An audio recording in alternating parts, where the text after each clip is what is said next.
आधी आबादी को नजरअंदाज करके समाज स्वावलंबी और आत्मनिर्भर नहीं हो सकता। और इसी को ध्यान में रख करके सरकार ने, उत्तर प्रदेश सरकार में आज से 8.5 वर्ष पहले हम लोग जब यहाँ पे सत्ता मिली थी, तब के उत्तर प्रदेश के बारे में आप में से किसी से छुपा हुआ नहीं है। और सुरक्षा का वातावरण था, कानून व्यवस्था तार तार थी, दंगे होते थे, न व्यापारी सुरक्षित था, न उद्यमी सुरक्षित था, न बेटी सुरक्षित थी, न बाजार सुरक्षित थे। उन स्थितियों में उत्तर प्रदेश की बागडोर जब हम लोगों के हाथों में आई थी, तो हम लोगों ने सुरक्षा को पहली प्राथमिकता दी कि हम पहली महत्वपूर्ण यह है कि जब व्यक्ति ही सुरक्षित नहीं तो पूंजी कैसे सुरक्षित होगी। जब व्यापारी और उद्यमी सुरक्षित नहीं है और बेटी भी सुरक्षित नहीं है और बाजार भी सुरक्षित नहीं है, तो हम किस विकास की बात करते हैं। और उस समय हम लोगों ने यहां पे काम करना प्रारंभ किया था। आपने देखा होगा इन 8-8.5 वर्षों में प्रदेश सरकार ने अपराध और अपराधियों के प्रति जीरो टॉलरेंस की नीति के तहत जो कार्य करना प्रारंभ किया, आज उत्तर प्रदेश इस दिशा में एक लंबी छलांग लगाया है। आज देश के अंदर एक मॉडल के रूप में उत्तर प्रदेश की कानून व्यवस्था मानी जाती है। पर्व और त्योहार शांतिपूर्ण तरीके से आयोजित होते हैं। हर व्यक्ति को सुरक्षा का एक एहसास होता है और सुरक्षा के एहसास और सरकार के द्वारा ईमानदारी से किए गए प्रयासों का परिणाम क्या है कि जिस प्रदेश में पहले निवेश आता नहीं था, बल्कि जो पहले से यहां पर जिन्होंने अपना निवेश किया था, वे उसे बाइंड अप करके यहां से भागने के लिए इंतजार करते थे कि कब उन्हें मौका मिले और वे बाहर निकल जाएं। आज उस प्रदेश में पिछले 8 वर्ष में हम लोगों ने 45 लाख करोड़ रुपए से अधिक के निवेश प्रदेश के अंदर लाने में सफलता प्राप्त की, जिसमें अब तक 15 लाख करोड़ को सफलतापूर्वक हम लोग यहाँ पे ग्राउंड ब्रेकिंग करा चुके हैं।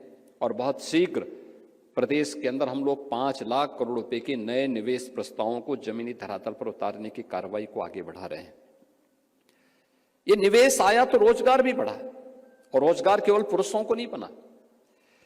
यानी वीमेन वर्कफोर्स यूपी के अंदर जब हम लोग आए थे मात्र 12 से 13% था।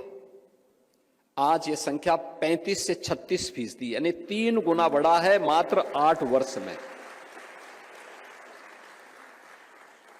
हम लोग जब 2017 में आए थे, उत्तर प्रदेश पुलिस बल में महिलाओं की संख्या केवल 10,000 थी, और आज वो 10,000 जो रहे होंगे उनमें से कुछ रिटायर भी हुए होंगे। अनुमान करिए क्या स्थिति थी। आज हमारे पास 44,000 महिला पुलिस कार्मिक हैं उत्तर प्रदेश पुलिस में। हमने जो भी भर्ती की, ये अनिवार्य रूप से किया कि इनमें 20% महिलाएं भर्ती होनी चाहिए। कुछ सेक्टर ऐसे हैं जिसमें महिलाओं का कार्य बेहतरीन है और मुझे लगता है कि उन्हीं के लिए यह क्षेत्र सौंपा जाना चाहिए, वे बेहतर कर सकती है। जैसे स्कूली शिक्षा, आंगनवाड़ी केंद्रों में आप जाके देखते होंगे, और मैं तो फिक्की फ्लो से कहूंगा, उत्तर प्रदेश के अंदर बेसिक शिक्षा के स्तर को पिछले 8 वर्ष में सुधारने के लिए भरसक प्रयास हुए हैं। ऑपरेशन कायाकल्प, निपुण जैसी योजनाएं प्रदेश के अंदर हर एक स्तर पर प्रारंभ की गई। हर एक बच्चे को स्कूल चलो अभियान के माध्यम से स्कूल से जोड़ने का कार्यक्रम भी किया गया। जन सहभागिता के माध्यम से स्कूलों के कायाकल्प करके उन्हें हर प्रकार की सुविधाओं से आच्छादित करने के भी कार्य हुए। आज उत्तर प्रदेश में बेसिक शिक्षा परिषद के स्कूलों में 1,60,00,000 से अधिक बच्चे वहां अध्ययन कर रहे हैं। इनमें भी बालिकाओं की संख्या ज्यादा है। इन सभी बच्चों को उत्तर प्रदेश सरकार प्रतिवर्ष 2 uniform, bag, books, shoes, socks, sweater, ये सभी उपलब्ध करवाती है। स्कूल जाने के साथ साथ उन स्कूलों के अंदर एक बेहतर माहौल बने पठन पाठन का, ड्रॉप आउट रेट को हम न्यूनतम स्तर पर लेकर के जाएं, इस दिशा में एक बेहतरीन कार्य करने में फिक्की फ्लो योगदान कर सकता है। महिलाओं ने कोविड कालखंड के अंदर, मैं बार बार इस बात का उल्लेख करता हूं, जब पूरी दुनिया पस्त थी और हर व्यक्ति सशंकित था क्या होगा, आप देखते होंगे उस दौरान आंगनबाड़ी, आशा वर्कर और एएनएम, इन 3 जो संगठनों ने प्रदेश के अंदर प्रदेश सरकार के आह्वान पर डोर टू डोर जाकर के एक एक घर की स्क्रीनिंग करने, जो बीमार रहता था उसे एम्बुलेंस बुला करके हॉस्पिटल पहुंचाने या उसके घर तक दवा पहुंचाने का काम किया। परिणाम क्या रहा कि 25 करोड़ की आबादी के राज्य को हम कोविड महामारी से बचाने में सफल हुए। आप सोचिए, आंगनवाड़ी, आशा वर्कर और एएनएम, ये तीनों में 100% केवल महिलाएं काम करती हैं और बेहतरीन प्रदर्शन करके उन्होंने उस समय 25 करोड़ की आबादी को इस महामारी से बचाने में अपना योगदान दिया था। उस दौरान हमारे सामने एक चैलेंज था, क्योंकि फर्स्ट फेज में जब लॉकडाउन प्रारंभ हुआ था, लॉकडाउन के अंदर एक बात सामने आई थी कि उद्योग भी बंद होंगे, सारे काम धंधे बंद हो गए, बड़ी संख्या में प्रवासी कामगार और श्रमिक वापस उत्तर प्रदेश की तरफ और अपने अपने राज्यों की ओर गए। बहुत सारे राज्यों ने अपने कामगार और श्रमिकों को लेने से इनकार कर दिया था, तो हमने उत्तर प्रदेश के अंदर उनकी व्यवस्था उनकी भी की। क्वारंटीन सेंटर बनाने पड़े थे। उस दौरान काम धंधा लगभग बंद सा हो गया था और एक चैलेंज था लोगों के सामने, क्या होगा। प्रधानमंत्री जी ने उस समय उन लोगों को एक रोजगार भत्ता देना प्रारंभ किया था, लेकिन चैलेंज क्या था? चैलेंज ये था कि जिसके खाते में पैसा जाता था वह तुरंत अगले दिन बैंक में लाइन लगा के खड़ा हो जाता था, और कोविड के लिए आवश्यक था कि लोग इकट्ठे न हो, भीड़ एक जगह इकट्ठी न हो। उस समय उत्तर प्रदेश के अंदर हम लोगों ने बैंकिंग कॉरेस्पॉन्डेंट सखी की एक योजना लागू की। हर ग्राम पंचायत में जहां बैंक की सुविधा नहीं या जहां बैंक भी थे, उन बैंकों के लिए जहां बैंक की सुविधा नहीं थी, वहां पर गांव की ही कोई बेटी वीसी सखी के रूप में काम करेगी। उनकी ट्रेनिंग और बैंक प्रत्येक क्रेडिट और डेबिट पे उससे कुछ ना कुछ भुगतान कमीशन के रूप में देगी। आज मुझे बताते हुए प्रसन्नता, उत्तर प्रदेश में लगभग 57,600 ग्राम पंचायतें हैं और प्रत्येक ग्राम पंचायत में हमने एक एक वीसी सखी की तैनाती कर रखी है। और ये वीसी सखी बैंकों का पूरा लेन देन, अगर किसी बुजुर्ग महिला को अपनी पेंशन या कोई पैसा बैंक से निकालना है तो उसकी लेन देन का काम भी वही वीसी सखी करती है। अगर किसी को अपना पैसा जमा कर फसल का पैसा या कहीं से उसके पास नकदी आई उसको बैंक में जमा करना, वीसी सखी उसको जमा करती है।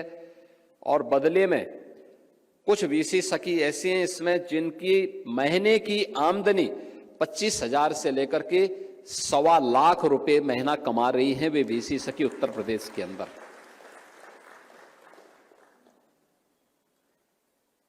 पूनम जी जिस क्षेत्र से आती हैं, झांसी से,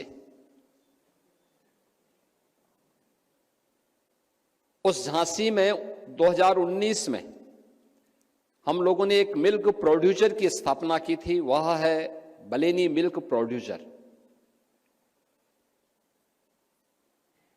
एकदम जिन्हें आप कह सकते हैं कि पढ़ी लिखी महिलाएं नहीं थी, बहुत उनमें से जो उस संगठन को आगे बढ़ाती हैं, जो उसको लीड करती हैं, उनकी जो शैक्षिक योग्यता वो 8वीं पास भी नहीं है, लेकिन इतना अच्छा बिजनेस मॉडल उन्होंने दिया है। आज 62,000 से अधिक महिलाएं उनके साथ जुड़ी हैं।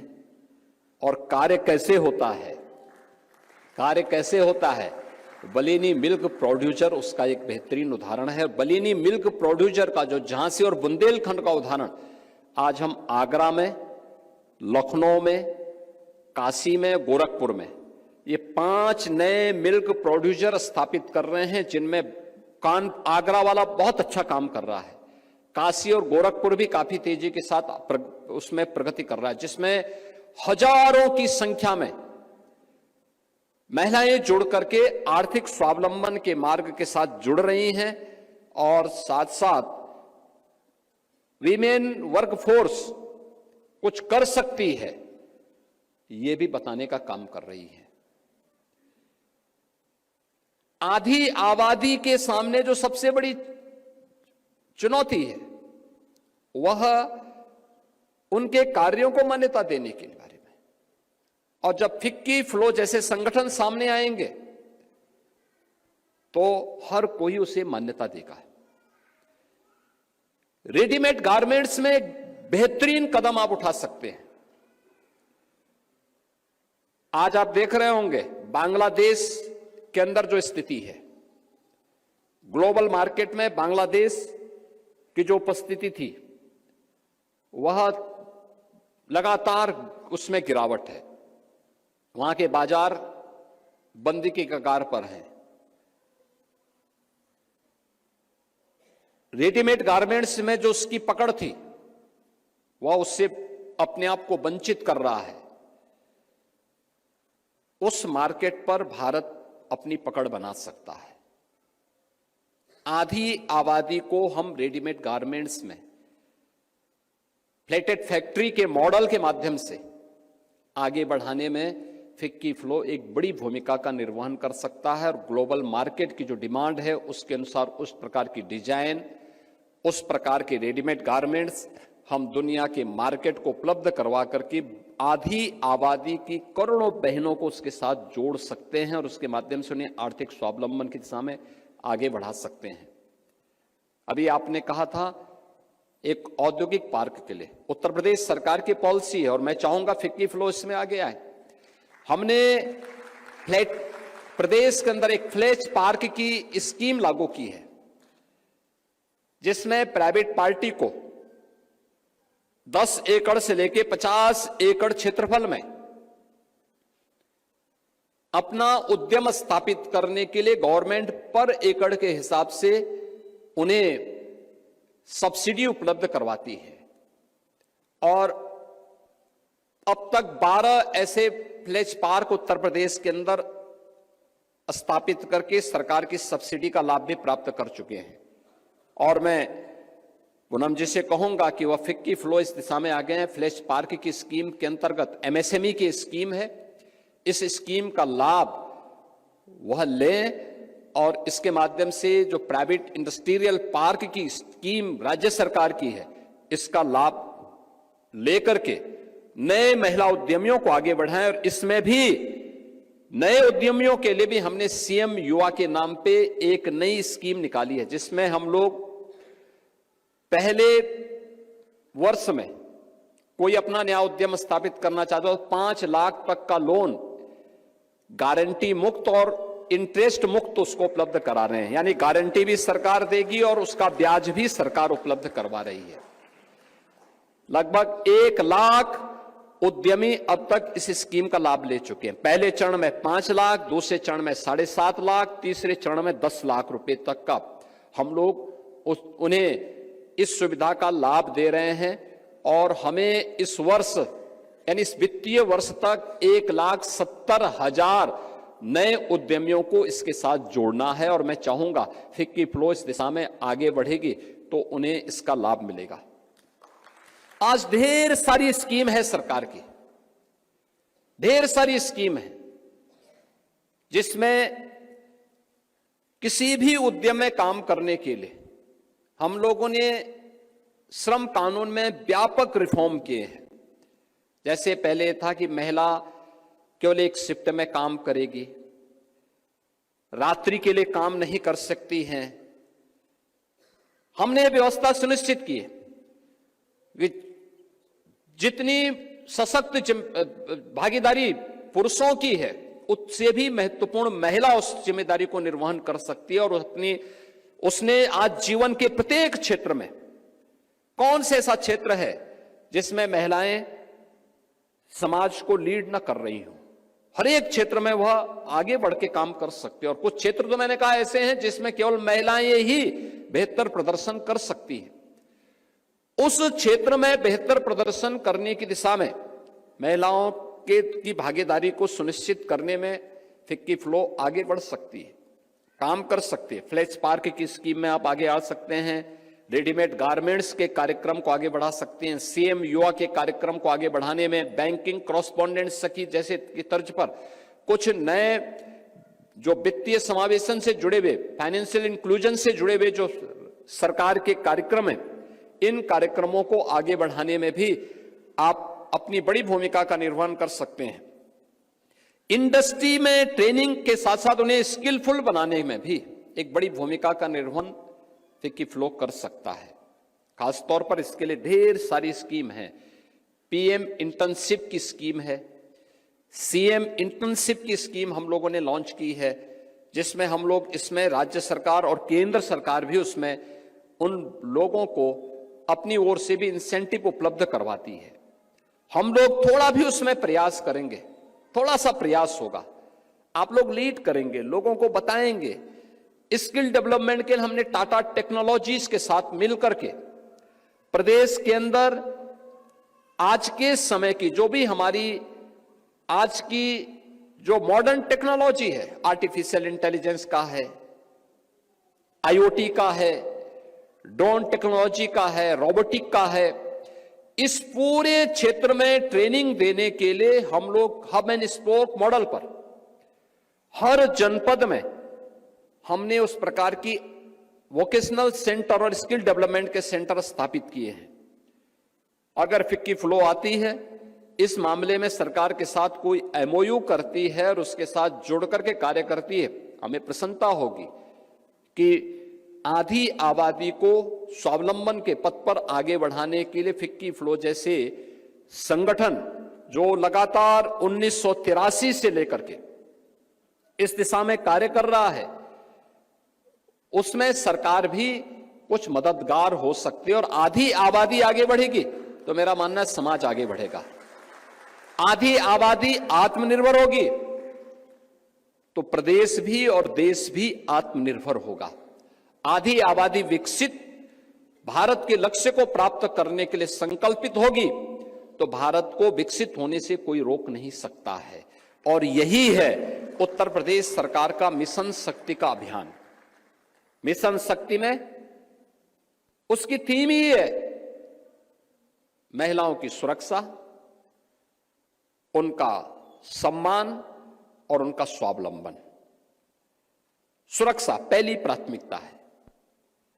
इसके लिए प्रदेश सरकार ने महिला सुरक्षा के लिए 44,000 से अधिक जो महिला पुलिस कार्मिक उत्तर प्रदेश के अंदर हैं, कार्यरत हैं उत्तर प्रदेश पुलिस बल में, इन्हें महिला बीट पुलिस अधिकारी के रूप में 10,000 से अधिक पुलिस बीट के रूप में अलग अलग स्थानों पर उन्हें जिम्मेदारी दी है कि वो महिलाओं के साथ वहां पे इंटरेक्शन करेंगे, सुरक्षा संबंधी मुद्दे पे चर्चा करेंगे।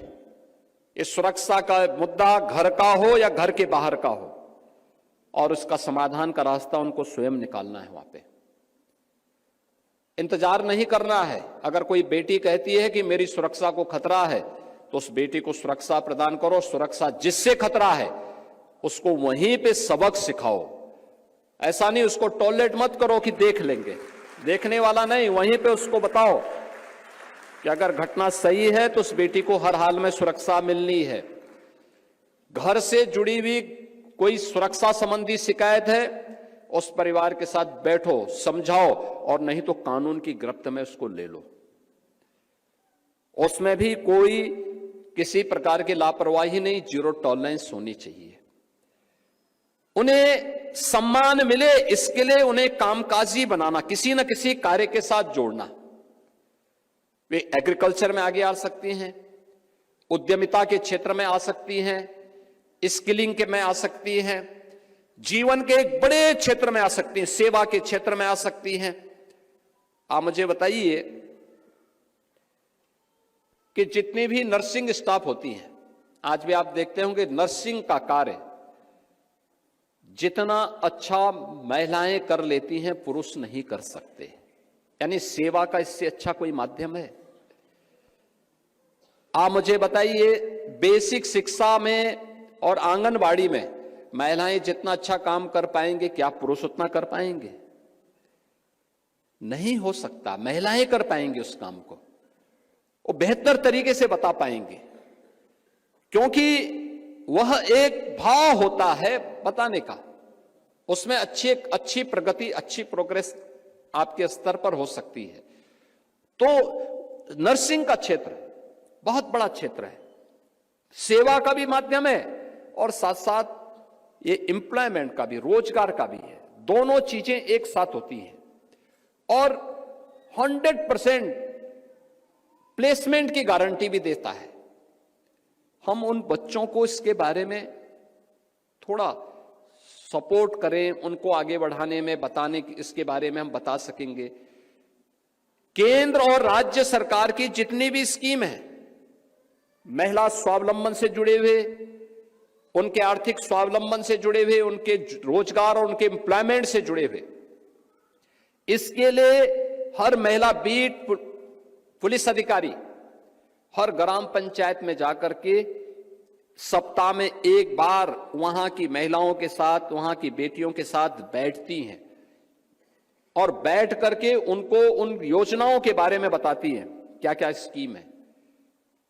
बेटी के जन्म लेने से लेकर के बेटी के स्नातक तक की पढ़ाई करने के बाद मुख्यमंत्री सामूहिक विवाह की स्कीम यानी मातृ वंदना की स्कीम से लेकर के कन्या सुमंगला योजना की स्कीम हो, यूजी तक की पढ़ाई फ्री में हो, या फिर उन्हें स्वामी विवेकानंद स्कीम के अंतर्गत डिजिटल सशक्तिकरण की दिशा में किए जाने वाले प्रयास के अंतर्गत टैबलेट या स्मार्टफोन उपलब्ध करवाने का कार्य हो, स्कॉलरशिप का कार्य हो।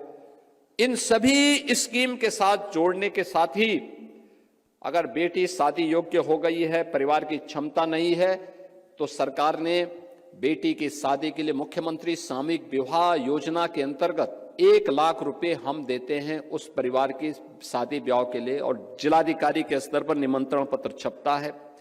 बड़ा कार्यक्रम होता है, बड़े आयोजन हो सकते हैं। फिक्की फ्लो को इन आयोजनों के साथ जुड़ना चाहिए। संगठन यशस्वी होगा, संगठन को आगे सब कुछ सरकार करती है, प्रशासन करती है, एक और एज एक ऑर्गेनाइजेशन के रूप में अगर आप उसके साथ जुड़ते हैं, आपका नाम भी होगा, नए लोग आपके साथ जुड़ेंगे। एफपीओज गठित हो रहे हैं, नए नए स्टार्टअप स्थापित हो रहे हैं। आज प्रदेश के अंदर 16,000 से अधिक स्टार्टअप हैं, इनमें बहुत सारी केवल महिलाएं संचालित कर रही हैं। हम भी उनको उनके साथ थोड़ा जोड़ सकें, उनके साथ बातचीत कर सकें, उनको अपने संगठन के साथ जोड़ सकें, तो ये संगठन, मेरा मानना है, अब केवल इसमें 16,000 नहीं, बल्कि पहले चरण में आपको एक लक्ष्य रखना है कि हमें इसको 16 लाख तक पहुंचाना है। और मेरा तो मानना है 140 करोड़ की आबादी के भारत में हर महिला को इस अभियान के साथ जोड़ने के साथ अगर आप कार्य करेंगे, उद्यम, हर छोटा बड़ा कार्य अपने आप में एक उद्यम है, जिसमें व्यक्ति अपनी बुद्धि का, अपने विवेक का, अपने श्रम का बेहतर उपयोग कर रहा है, वह हर उद्यम है। उस दिशा में थोड़ा बहुत प्रयास अगर कर सकते हैं तो होना चाहिए। मैं फिक्की फ्लो को इस पूरे अभियान के लिए हृदय से धन्यवाद देता हूं और उत्तर प्रदेश सरकार आपके इस पूरे अभियान में हर प्रकार का सहयोग करेगा। आपने अपने 3 दिवसीय इंटर स्टेट मीट के लिए उत्तर प्रदेश को चुना। मैं इसके लिए फिक्की फ्लो के national president, national vice president और उनके सभी अन्य चैप्टर्स को और उनके एक्स जितने भी उनके प्रेसिडेंट थे और अन्य पदाधिकारी थे, इन सबका हृदय से एक बार अभिनंदन करता हूं। आप सबके इस आयोजन के लिए धन्यवाद देते हुए अपनी वाणी को विराम देता हूं। धन्यवाद। जय हिंद।